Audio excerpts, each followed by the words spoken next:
Hemi support ZK rollups on L3 for privacy-focused applications? That's a really good question. Actually, pretty much two questions in here. So the first one is, what are the trade-offs that H chains can make? And the question specifically asks data availability, but there's, I'd say, four major categories of trade-offs, DA being one of them.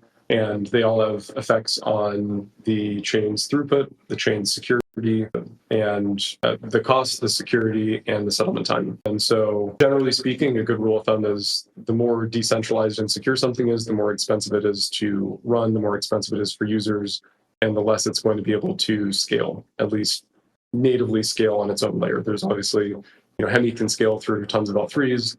L3s can each scale through having tons of L4s.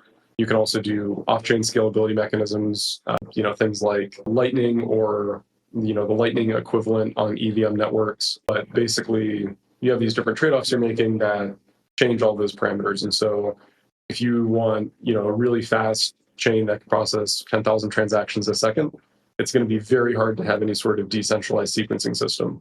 And so, looking at the practical realities of the blockchain ecosystem today, chains that have really, really high throughput. Basically, the only way to do that in a semi-decentralized manner is with some delegated proof-of-stake system with a very small amount of very powerful validator nodes that everyone's delegating to. And, that setup allows each of the validators to peer directly with each other instead of having, 4, 5, 6 layers of separation between some validators like you do with Ethereum consensus. And so you're able to scale extremely well, but you can only have a couple active validators. They have outsized control over the network's consensus, over extracting MEV from users, and they have to run extremely powerful hardware, which acts as another barrier of entry to people running decentralized nodes in the network.